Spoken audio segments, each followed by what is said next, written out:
Good afternoon, everyone. I'm Sarah, and welcome to 1213 Prescott Way. I'm doing a solo mukbang today. David is at his show. If this is your first time here, welcome, and if you are returning, welcome back. I am continuing my mukbang. Yesterday I did a solo as well, and I am eating some leftover noodles. I did fry some catfish, and fresh squeezed orange juice. So what are you guys eating today?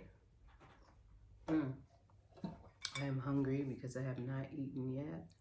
Like I said, I only eat like one meal a day, and it's at lunchtime, so I want to make it a big meal, and then I will like maybe eat a light, something light if I get hungry, which I don't, because this is very filling.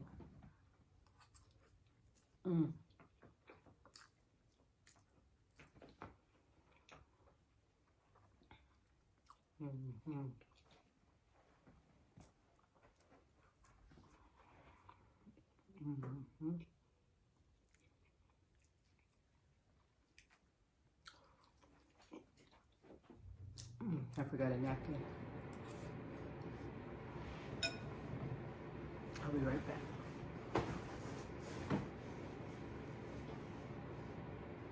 You better not go near that food either.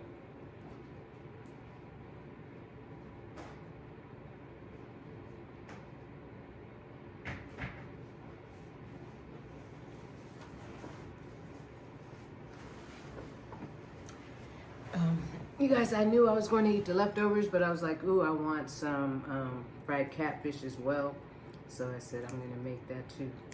And then just munch on it till it's all gone. David will eat some catfish when he gets home from his show. And I'm sure he'll eat his noodles.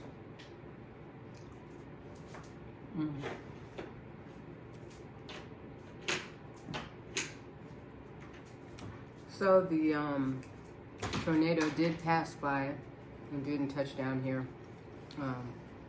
where we are, but I did see on the news that Wynne, Arkansas, 2 people were killed and dozens injured, and it did a lot of damage, catastrophic damage.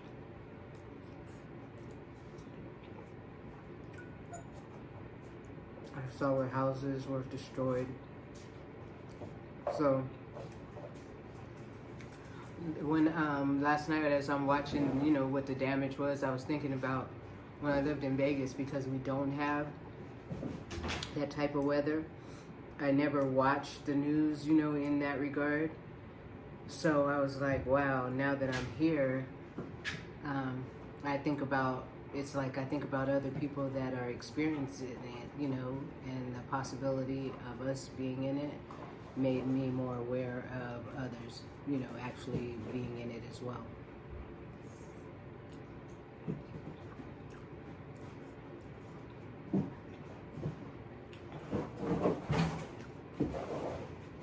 I do have to say, moving to Branson has opened my eyes to a lot of different things, because it's a totally different culture. And so it made me more aware of how others live. So, because we can visit, but you just don't get that full effect unless you're intertwined in it,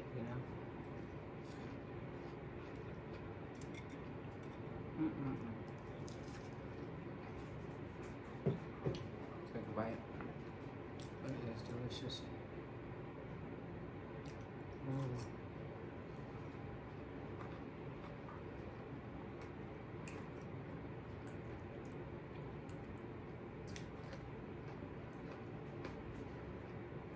I forgot to add baby corn in it as well.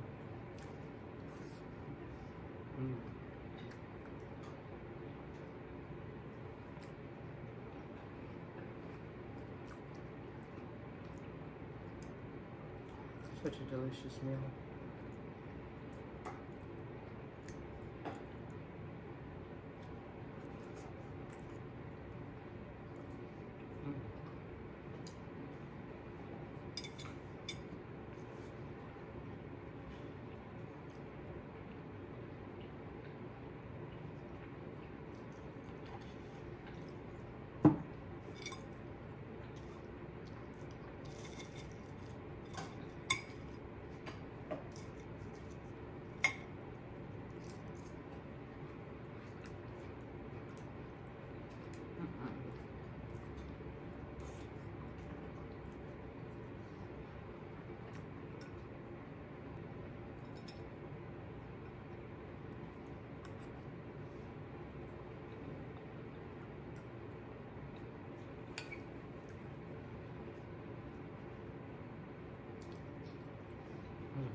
As you can see, everything is delicious.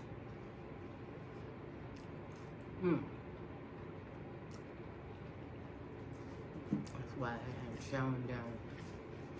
I mean, it's twofold. I'm hungry as well, but if you're hungry and the food's nasty, I would pass.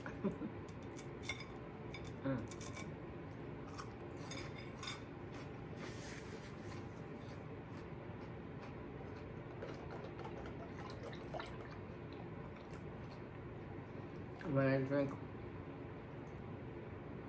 orange juice, fresh squeeze, I do have to have water, and I may not drink it on camera, but I do drink it afterwards.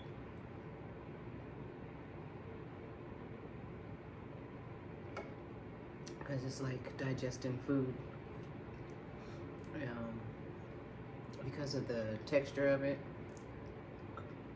and that's what I drink to when I'm coming off of the detox, to get my system used to digesting. So that's why when I drink it, I just drink a equal part.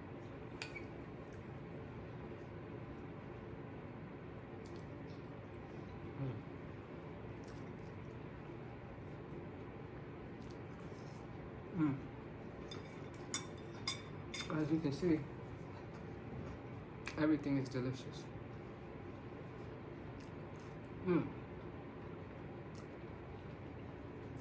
That's why I'm chowing down. I mean, it's twofold. I'm hungry as well, but if you're hungry and the food's nasty, I would pass.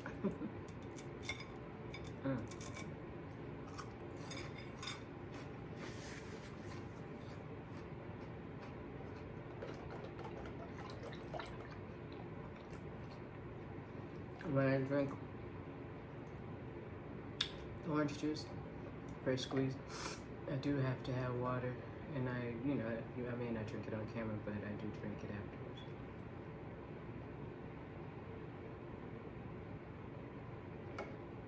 Because it's like digesting food. Because of the texture of it, and that's what I drink to when I'm coming off of the detox, to get my system used to digesting. So that's why when I drink it, I just drink equal parts of water as well. Have you guys seen Avatars? Second one? David and I went back to go see it for a second time because we really enjoyed it in 3D. I really like that. And then we're going to go see Creed 3, but now I don't see it on the billboard. I don't know if it's still playing there, where we go at IMAX. What other movie? There was 65. Have you guys heard of that?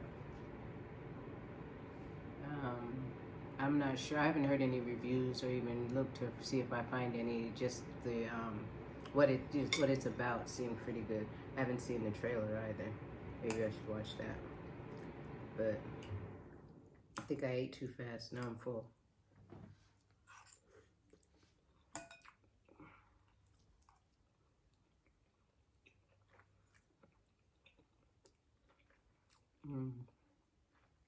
Carrots and salmon.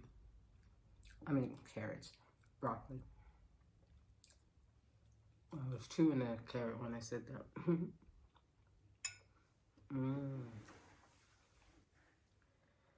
I always thought, because my mom is Panamanian. I was born in Panama, and so were my siblings. Well, most of them. My youngest brother was born in Spain. But what are the languages? Spanish and English. And my dad is from Chicago, Louisiana originally, but he doesn't speak Spanish. And so my mom, when we moved to the States, she didn't speak Spanish to us. So of course we forgot it over time, except my oldest brother, who is 15 years older than me. So he already spoke fluent Spanish when we moved to the States. So I always thought to myself, if I could speak languages, what would I want to speak? And I said, what are my top 5? I said Spanish, French, Italian, Mandarin, and Japanese. Those 5. Would you want to speak? There's people that speak 5 and 6 languages. I think that is so cool. Mm. Now, I had turned on YouTube this afternoon prior to me deciding to do this video.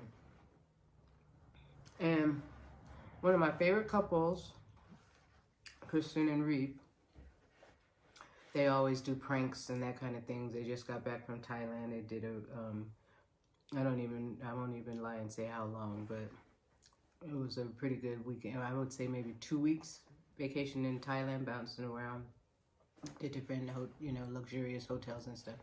And they're a beautiful couple. I like them. They've been together, I think about 8 years now. And they posted on there that they said, "I'm done. This is the last video," or something like that. And I was like, and of course, I'm like, this has to be a prank because they're always pranking, like, being all sad in the beginning and then saying, "Oh, we're just joking," or just going into something else that will make you laugh and know that it's a prank.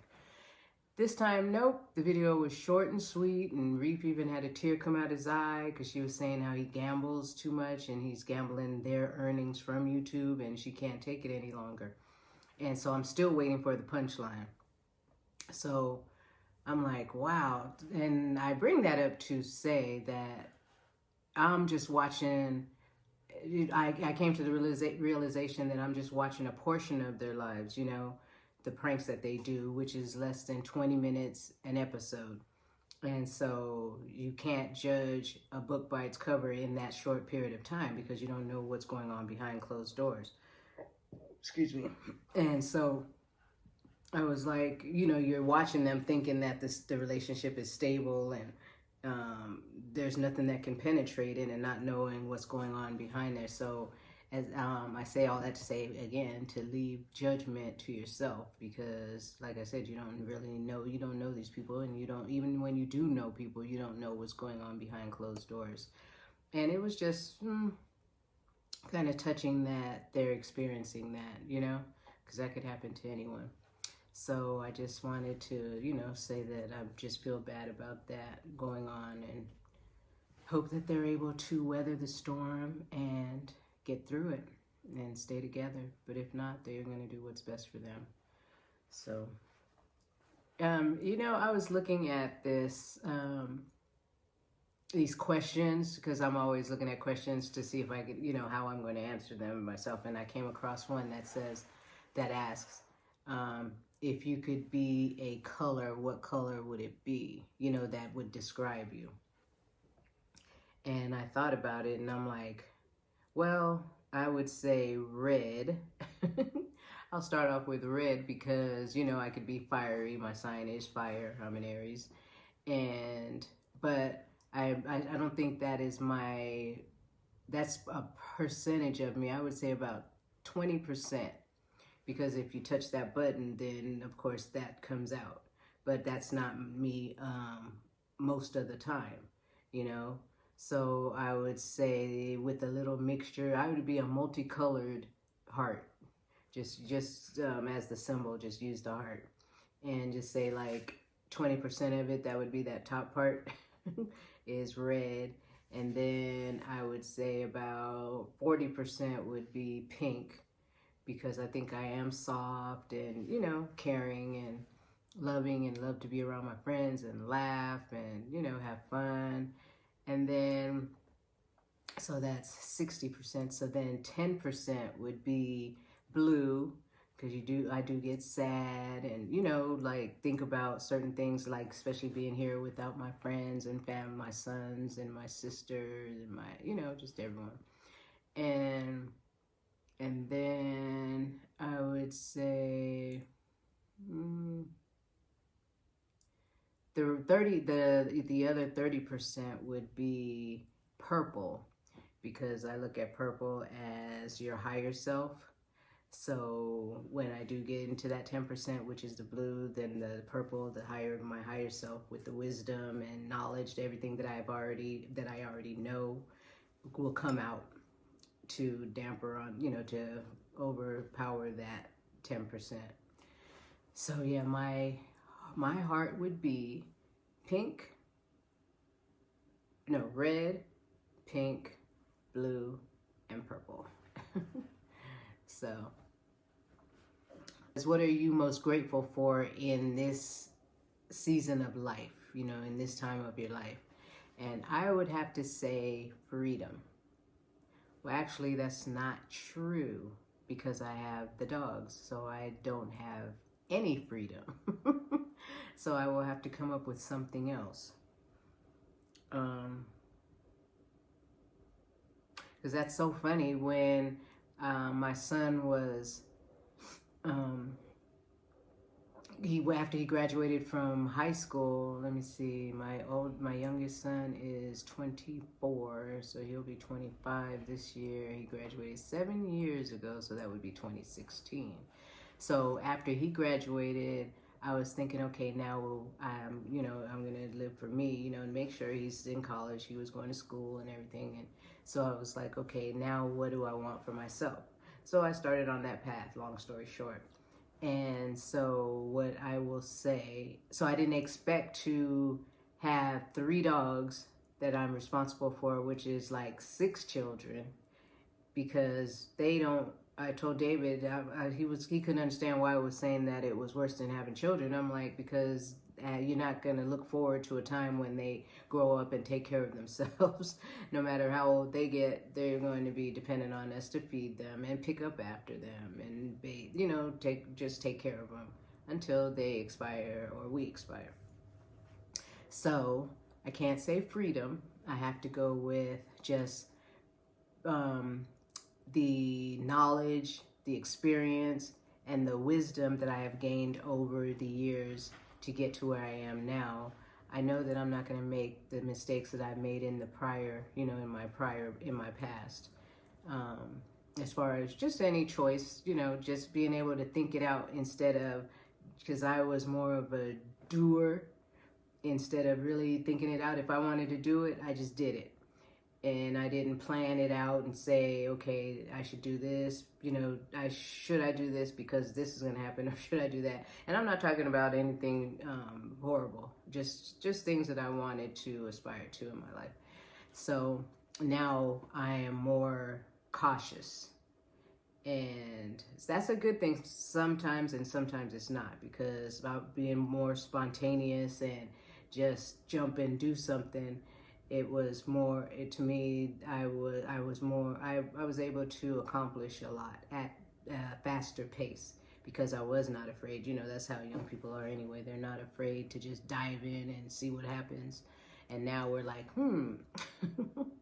if I do this, then that's going to happen, or I'm too this to be able to do that. We're like self-doubting ourselves and thinking twice about it.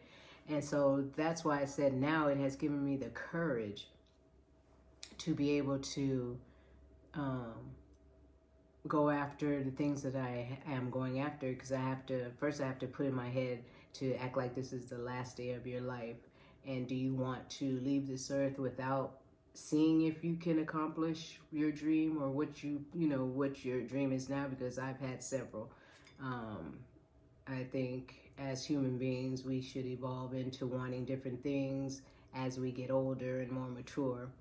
So my goals and dreams have always changed, and I've added some, scratched some off, or improved some, or so I'm just a work in progress. So I think being free is spiritually free, and just being able to think outside the box and not conform to what everyone else is doing or what television tells you to do. You know what I mean? Now. So I just wanted to end that on that note, and thank you guys for joining me. And once again, if you have not subscribed, please make sure you do so right now. Just like before, I'll wait. Thank you. And I will do a thumbnail with the fish.